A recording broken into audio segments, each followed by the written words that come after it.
कभी अपने जीवन को ध्यान से देखना। भीड़ हमेशा तुम्हें एक चेहरा देती है, लेकिन तुम्हारा वास्तविक चेहरा तुमसे छिपा लेती है। समाज तुम्हें नाम देता है, पहचान देता है, रिश्ते देता है, लेकिन तुम्हारा असली स्वरूप इन सब से कहीं गहरा होता है। इसीलिए मैं तुमसे कहता हूं, अकेले रहो, लेकिन मेरे शब्द को गलत मत समझना। मैं तुम्हें दुख भरा अकेलापन नहीं दे रहा, मैं तुम्हें एकांत की ओर बुला रहा हूं। अकेलापन वह अवस्था है जहां तुम्हें किसी की कमी सताती है। एकांत वह अवस्था है जहां तुम अपने भीतर पूर्ण हो जाते हो। लोग अकेले होने से डरते हैं। क्यों? क्योंकि जैसे ही वे अकेले बैठते हैं, भीतर का शोर सुनाई देने लगता है। दिन भर आदमी दुनिया से भागता रहता है, काम में, लोगों में, मोबाइल में, बातों में, मनोरंजन में, लेकिन रात के किसी शांत क्षण में जब वह खुद से मिलता है, तब उसे पता चलता है कि उसके भीतर कितना तूफान चल रहा है। विचारों की भीड़, अधूरी इच्छाएं, पुराने दुख, भविष्य का डर, और इन्हीं सबसे बचने के लिए आदमी भीड़ खोजता है। एक युवक मेरे पास आया, उसने कहा, मैं ध्यान करना चाहता हूं, लेकिन जैसे ही मैं अकेला बैठता हूं मेरा मन बेचैन हो जाता है। मैंने उससे कहा, तुम्हारा मन अभी बेचैन नहीं होता, वह पहले से ही बेचैन है। अंतर सिर्फ इतना है कि भीड़ में तुम्हें उसका एहसास नहीं होता था। अकेलापन दर्पण की तरह है, और दर्पण हमेशा सच दिखाता है। जब तुम अकेले बैठते हो, तब पहली बार तुम अपने भीतर उतरना शुरू करते हो। पहल यह यात्रा कठिन लगती है, क्योंकि तुम्हें अपने ही विचारों का सामना करना पड़ता है, लेकिन धीरे धीरे एक अद्भुत परिवर्तन शुरू होता है। तुम देखने लगते हो कि विचार तुम नहीं हो, वे आते हैं और चले जाते हैं। कभी क्रोध आता है, कभी दुख आता है, कभी भय आता है, लेकिन जो इन सबको देख रहा है वो इन सबसे अलग है। यहीं से ध्यान का जन्म होता है। ध्यान कोई क्रिया नहीं है, ध्यान कोई मजबूरी नहीं है, ध्यान तो केवल जागना है। जिस दिन तुमने अपने भीतर के शोर को देखना शुरू कर दिया, उसी दिन भीतर शांति के द्वार खुलने लगते हैं। और याद रखना, जो व्यक्ति अकेले रहना सीख जाता है, वह धीरे धीरे दुनिया की गुलामी से मुक्त होने लगता है। फिर उसके रिश्ते भी बदल जाते हैं। वह किसी से जरूरत के कारण नहीं जुड़ता, वह प्रेम के कारण जुड़ता है। जरूरत का रिश्ता हमेशा डर से भरा होता है, उसमें खोने का भय रहता है, लेकिन प्रेम स्वतंत्र होता है। प्रेम पकड़ता नहीं, प्रेम बहता है। इसीलिए मैं कहता हूं, पहले अपने भीतर पूर्ण हो जाओ, फिर दुनिया से जुड़ो, क्योंकि जो स्वयं खाली है वह दूसरों से केवल मांग सकता है, और जो भीतर से भर गया वही बांट सकता है। अब दूसरी बात, कम बोलो। मनुष्य जितना ज्यादा बोलता है, उतना ही वह अपने भीतर जाने से बचता है। शब्द कई बार केवल ढाल बन जाते हैं। तुमने देखा होगा, जब आदमी अकेला होता है तो वह अपने आप से भी बातें करता रहता है। बाहर का शोर बंद हो जाए तब भी भीतर संवाद चलता रहता है, और जब तक भीतर ये निरंतर शोर चलता रहेगा, तब तक सत्य की आवाज सुनाई नहीं दे सकती। सत्य शब्दों में नहीं उतरता, सत्य मौन में प्रकट होता है। एक शिष्य ने अपने गुरु से पूछा, मुझे सत्य चाहिए, मैं क्या करूं? गुरु ने कहा, पहले मौन सीखो। शिष्य ने पूछा, मौन कैसे सीखा जाए? गुरु मुस्कुराए और बोले, कम बोलना शुरू करो। धीरे धीरे तुम्हें स्वयं समझ में आने लगेगा कि मौन क्या है। मौन को सिखाया नहीं जा सकता, मौन को केवल अनुभव किया जा सकता, और उसकी शुरुआत होती है कम बोलने से। जब तुम कम बोलना शुरू करते हो, तब तुम्हारे भीतर एक नई क्षमता जन्म लेती है, सुनने की क्षमता।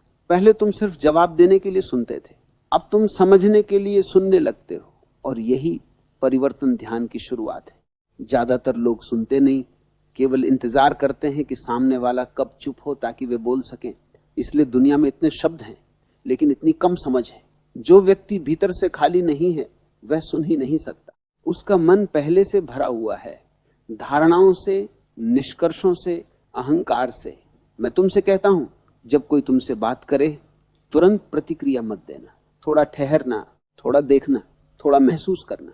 तुम्हारी पहली प्रतिक्रिया अक्सर तुम्हारी जागरूकता नहीं होती, वह तुम्हारी आदत होती है, वह तुम्हारा अचेतन मन होता है। अगर कोई तुम्हारी प्रशंसा करे और तुम तुरंत फूल जाओ तो तुम गुलाम हो। अगर कोई तुम्हारी आलोचना करे और तुम तुरंत टूट जाओ, तब भी तुम गुलाम हो। स्वतंत्र व्यक्ति वह है जो प्रतिक्रिया देने से पहले देखता है।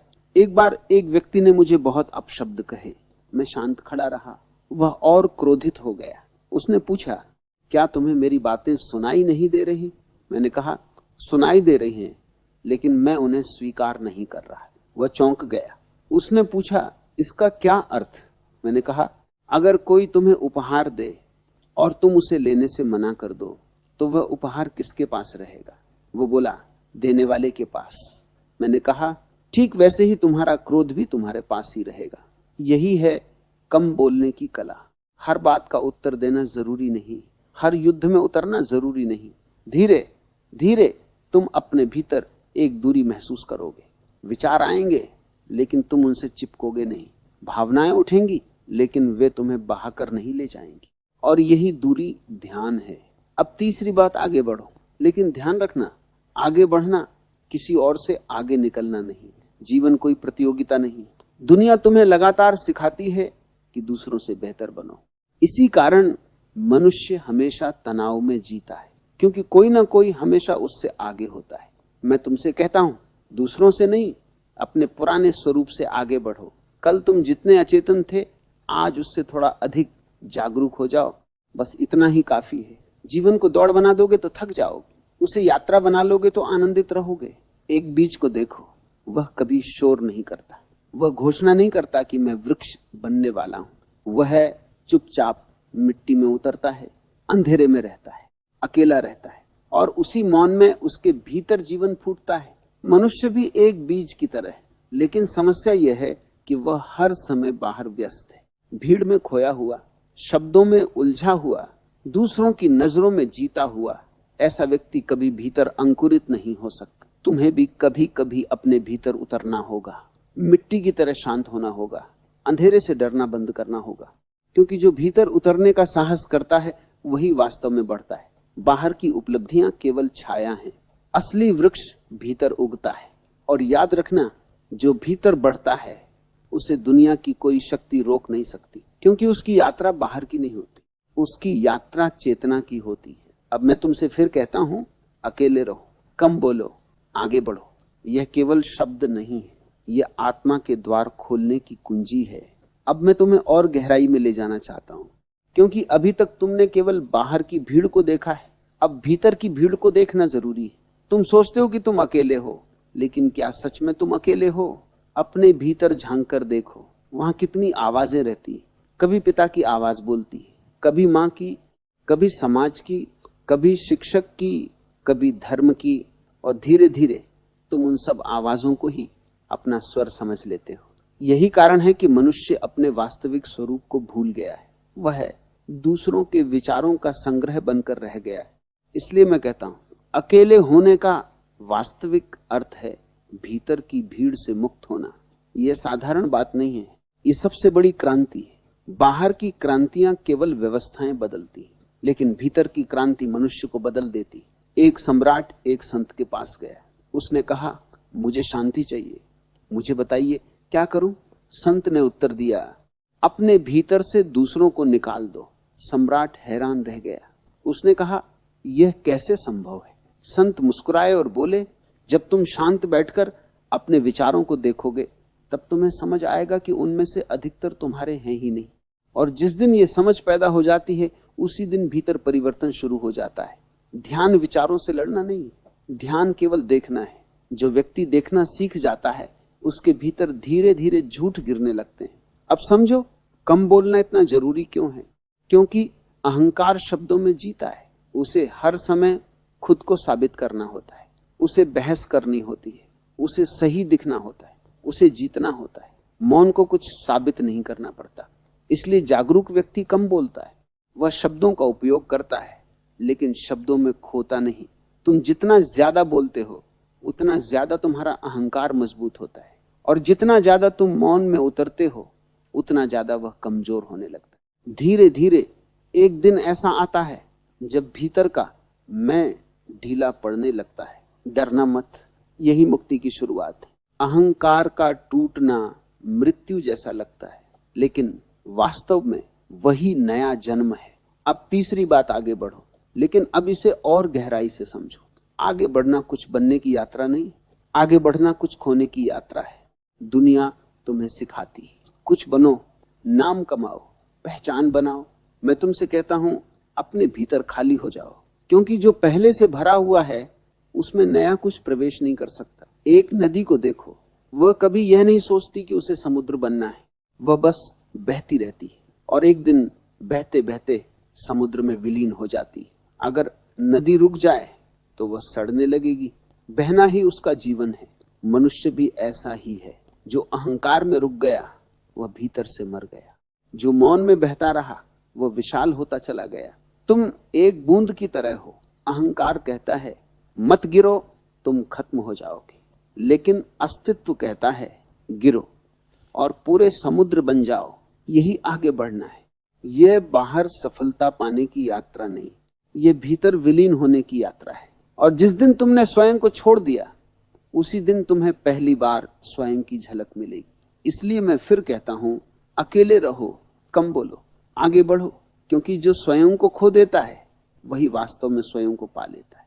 अब हम उस जगह के करीब पहुंच रहे हैं जहां शब्द धीरे धीरे अर्थ खोने लगते हैं और मौन अपनी असली सुगंध में खिलने लगता है। तुमने अकेले रहना थोड़ा सीखा, तुमने कम बोलने की कला को थोड़ा समझा।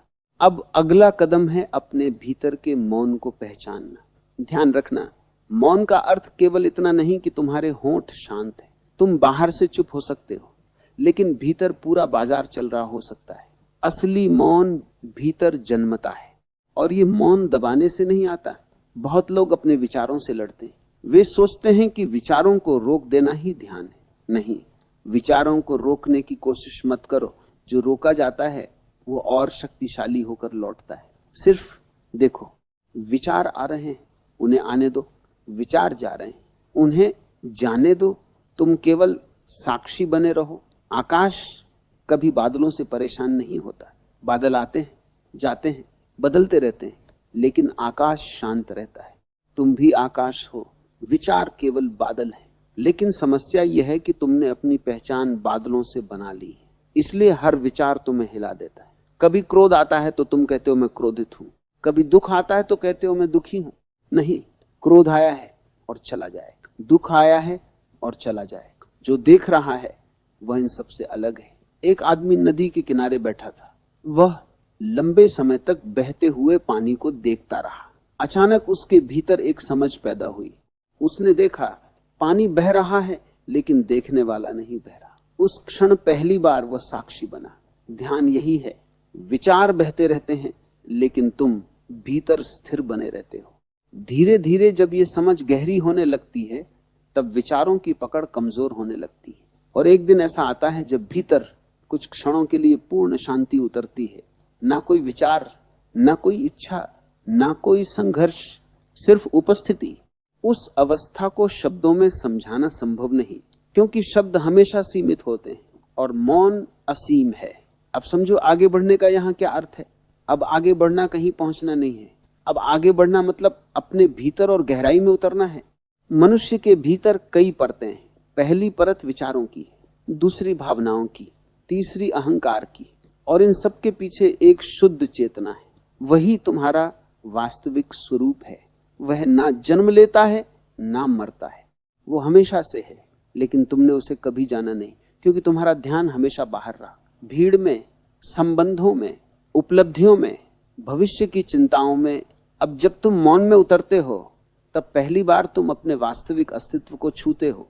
और एक बार जिसने उसे छू लिया वह फिर पहले जैसा नहीं रह सकता। उसकी आंखों में गहराई आ जाती है, उसके शब्दों में सादगी आ जाती है, उसकी चाल में शांति उतर आती है। बाहर कितना भी तूफान हो, भीतर स्थिरता बनी रहती है।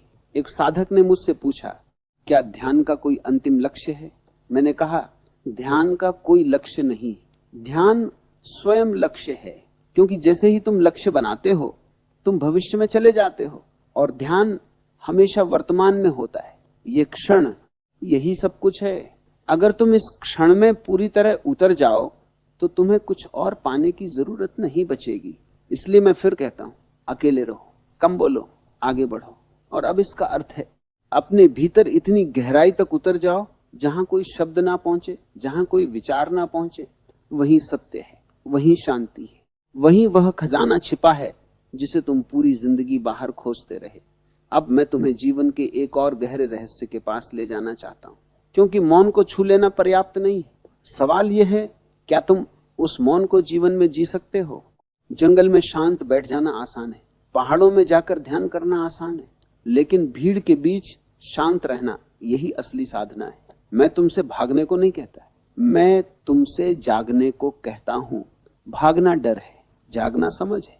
अगर तुम दुनिया छोड़कर शांत हो गए तो वह शांति अधूरी है, क्योंकि दुनिया अभी भी तुम्हारे भीतर मौजूद है।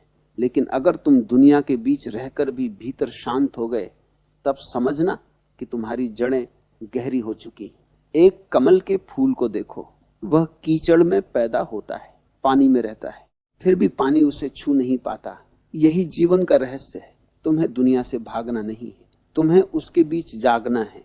लोग तुम्हारे आसपास होंगे, शोर होगा, प्रलोभन होंगे, संघर्ष होंगे, लेकिन भीतर एक ऐसा केंद्र बन सकता है जिसे कुछ भी हिला ना सके। अब समझो कम बोलना यहां क्या बन जाता है। अब ये अभ्यास नहीं रहता, अब ये तुम्हारा स्वभाव बन जाता है।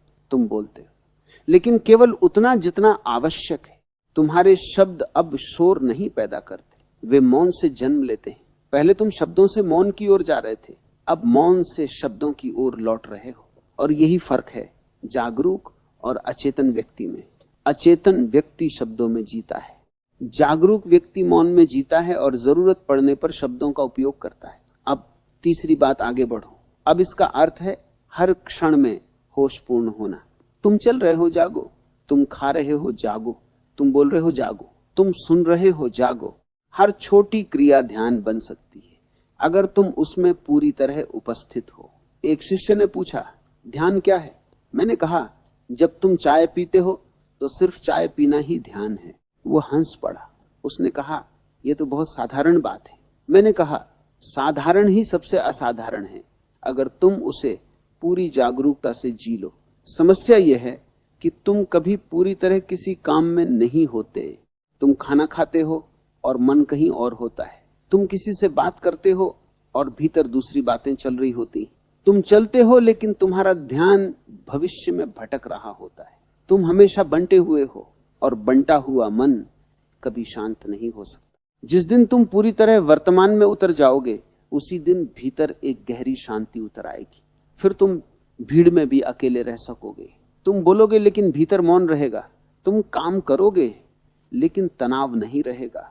तुम्हारा जीवन धीरे धीरे संघर्ष से उत्सव में बदलने लगेगा। अब तुम्हें कहीं पहुंचने की जल्दी नहीं होगी, क्योंकि तुम समझ जाओगे कि जीवन कोई मंजिल नहीं, जीवन स्वयं यात्रा है। और जब यात्रा ही आनंद बन जाए, तब मनुष्य पहली बार सच में जीना शुरू करता है। याद रखना, दुनिया में रहो लेकिन दुनिया को अपने भीतर मत बसने दो। शब्दों का उपयोग करो लेकिन शब्दों के गुलाम मत बनो। चलते रहो लेकिन किसी मंजिल की बेचैनी के बिना। फिर तुम्हारा जीवन नृत्य बन जाएगा, जहां डर नहीं होगा, जहां पकड़ नहीं होगी, जहां हर क्षण सहज होगा। और जिस दिन जीवन नृत्य बन जाता है, उसी दिन साधना पूर्ण होने लगती है। इसलिए मैं फिर कहता हूं, अकेले रहो, कम बोलो, आगे बढ़ो। और अब इसका अर्थ है दुनिया के बीच रहकर भी भीतर जागे रहना। अब हम उस मोड़ पर पहुंचते हैं जहां साधक सबसे अधिक भ्रमित हो जाता है, क्योंकि अब प्रश्न उठता है, प्रेम का क्या, संबंधों का क्या? क्या जागरूक व्यक्ति अकेला हो जाता है? क्या उसे किसी की जरूरत नहीं रहती? मैं तुमसे कहता हूं, जागरूक व्यक्ति को जरूरत नहीं रहती, लेकिन उसका हृदय प्रेम से भर जाता है। यह बात विरोधाभास जैसी लगती है, लेकिन यही गहरा सत्य है। जरूरत और प्रेम दो अलग बातें हैं। जरूरत कहती है, मुझे तुम्हारी आवश्यकता है, इसलिए मैं तुम्हारे साथ हूं। प्रेम कहता है, मैं भीतर से पूर्ण हूं, इसलिए मैं तुम्हारे साथ बह रहा हूं। जरूरत में भय होता है, उसमें खो देने की चिंता होती है, उसमें पकड़ होती। लेकिन प्रेम स्वतंत्र होता है। प्रेम बांधता नहीं, उड़ने देता है। जब तुम अकेले रहना सीख जाते हो, तभी पहली बार प्रेम के योग्य बनते हो, क्योंकि अब तुम किसी से कुछ लेने नहीं जाते, अब तुम देने जाते हो। एक भिखारी प्रेम नहीं कर सकता, वह केवल मांग सकता है। प्रेम तो सम्राट की अवस्था है, जिसके भीतर भरपूरता होती है, वही बांट सकता है। और जो भीतर मौन में उतर गया, वह भीतर से समृद्ध हो गया। अब समझो कम बोलना यहां क्या रूप लेता है। अब यह केवल चुप रहने की कला नहीं रहती, अब यह सुनने की कला बन जाती है। जब तुम किसी को पूरी उपस्थिति से सुनते हो, तब पहली बार वह व्यक्ति खुलता है। अधिकतर लोग सुनते नहीं, निर्णय करते हैं। सामने वाला बोल रहा होता है और भीतर निर्णय पहले से चल रहा होता है। लेकिन जागरूक व्यक्ति सुनता है बिना निर्णय के, बिना जल्दबाजी के। और यही प्रेम है। प्रेम शब्दों से पैदा नहीं होता है, प्रेम उपस्थिति से पैदा होता है। तुम्हारी आंखें, तुम्हारा मौन, तुम्हारा धैर्य, यही तुम्हारा प्रेम बन जाते हैं। अब तीसरी बात आगे बढ़ो। अब इसका अर्थ है संबंधों में भी जागरूक रहना। बहुत लोग ध्यान में शांत हो जाते हैं, लेकिन जैसे ही वे किसी संबंध में आते हैं उनका सारा ध्यान खो जाता है। क्यों? क्योंकि संबंध तुम्हारे भीतर छुपे हुए पैटर्न बाहर ले आते। तुम अकेले हो तो शांत लगते हो, लेकिन जैसे ही कोई तुम्हें चुनौती देता है तुम्हारा क्रोध बाहर आ जाता है। जैसे ही कोई तुम्हें छोड़ने लगता है तुम्हारा भय बाहर आ जाता है। संबंध दर्पण की तरह हैं, वे तुम्हें तुम्हारा चेहरा दिखाते हैं। अगर तुम जागरूक हो तो हर संबंध तुम्हें और गहराई में ले जाएगा। अगर तुम अचेतन हो तो हर संबंध तुम्हें और उलझा देगा। एक साधक जंगल में वर्षों तक ध्यान करता रहा। उसे लगा कि अब वह पूरी तरह शांत हो चुका है। फिर वह शहर लौटा। पहले ही दिन किसी आदमी से उसका झगड़ा हो गया। वह दुखी होकर मेरे पास आया। उसने कहा मेरा सारा ध्यान खत्म हो गया। मैंने उससे कहा जो खत्म हो जाए वो ध्यान था ही नहीं। जंगल में कोई तुम्हें छेड़ने वाला नहीं था, इसलिए तुम शांत दिखाई दे रहे थे। असली परीक्षा संबंधों में होती है। अगर तुम लोगों के बीच रहकर भी जागरूक रह सको तभी तुम्हारी जड़ें मजबूत हुई है। इसलिए मैं कहता हूं अकेले रहो ताकि तुम स्वयं को जान सको। कम बोलो ताकि तुम भीतर उतर सको, और फिर लोगों के बीच जाओ ताकि तुम्हारी जागरूकता की परीक्षा हो सके। यही पूर्ण चक्र है। जब यह चक्र पूरा होता है तब जीवन संतुलित हो जाता है। फिर तुम ना दुनिया से भागते हो ना उसमें खोते हो। तुम बीच में रहते हो, जागरूक, शांत और प्रेमपूर्ण। तुम्हारे संबंध अब बोझ नहीं रहते, वे अभिव्यक्ति बन जाते हैं। तुम किसी को पकड़ते नहीं, तुम किसी को छोड़ते नहीं, तुम बस प्रेम करते हो। और प्रेम में ही सबसे बड़ी स्वतंत्रता छुपी है। इसलिए मैं फिर कहता हूं अकेले रहो, कम बोलो, आगे बढ़ो। और अब इसका अर्थ है अपने भीतर इतने पूर्ण हो जाओ कि तुम्हारा जीवन स्वयं प्रेम की सुगंध बन जाए। अब हम उस द्वार के सामने खड़े हैं जहां मनुष्य का सबसे गहरा भय छुपा हुआ है, मृत्यु का भय। तुमने मौन को थोड़ा जाना, तुमने प्रेम को थोड़ा समझा, लेकिन जब तक भय मौजूद है तब तक पूर्ण स्वतंत्रता संभव नहीं। हर भय की जड़ में मृत्यु छुपी होती है। तुम असफल होने से डरते हो क्योंकि तुम्हें लगता है कि तुम्हारी पहचान टूट जाएगी। तुम अकेले होने से डरते हो क्योंकि तुम्हें लगता है कि तुम खाली हो जाओगे। तुम किसी प्रिय व्यक्ति को खोने से डरते हो क्योंकि तुम्हें लगता है कि तुम्हारा एक हिस्सा मर जाएगा। हर डर के पीछे यही छुपा है, मैं समाप्त हो जाऊं। अब मैं तुमसे कहता हूं जो समाप्त हो सकता है वह तुम हो ही नहीं। शरीर बदलेगा, नाम बदलेगा, चेहरा बदलेगा, पहचान बदलेगी, लेकिन जो ये सब देख रहा है वह नहीं बदलता। ध्यान का सार यही है, साक्षी को पहचानना। जब तुम अपने विचारों को देखते हो तब तुम विचार नहीं हो। जब तुम अपनी भावनाओं को देखते हो तब तुम भावनाएं नहीं हो। जब तुम अपने शरीर को देखते हो तब तुम शरीर भी नहीं हो। तो फिर तुम कौन हो? तुम वह हो जो सबका साक्षी है। और साक्षी कभी जन्म नहीं लेता, इसलिए कभी मरता भी नहीं। मृत्यु केवल रूप बदलती है, अस्तित्व को नहीं मिटाती। एक सम्राट मृत्यु के करीब था, उसके भीतर गहरा भय था। उसने एक संत को बुलाया और कहा मुझे बचा लो, मैं मरना नहीं चाहता। संत मुस्कुराए और बोले तुम हजारों बार मर चुके हो। सम्राट घबरा गया। उसने पूछा ये कैसे संभव है? संत ने कहा जब तुम बच्चे थे वह शरीर अब कहाँ है, जब तुम युवा थे वह चेहरा अब कहाँ है। हर दिन कुछ ना कुछ बदलता रहा, कुछ ना कुछ मिटता रहा, लेकिन जो ये सब देख रहा था वह हमेशा मौजूद रहा। सम्राट पहली बार शांत हुआ। उसे समझ आया कि मृत्यु अंत नहीं, वह केवल परिवर्तन है। अब समझो अकेले रहने का अंतिम अर्थ क्या है। जब तुम पूरी तरह अपने भीतर उतर जाते हो तब तुम्हें अनुभव होता है कि तुम जन्म और मृत्यु से परे हो।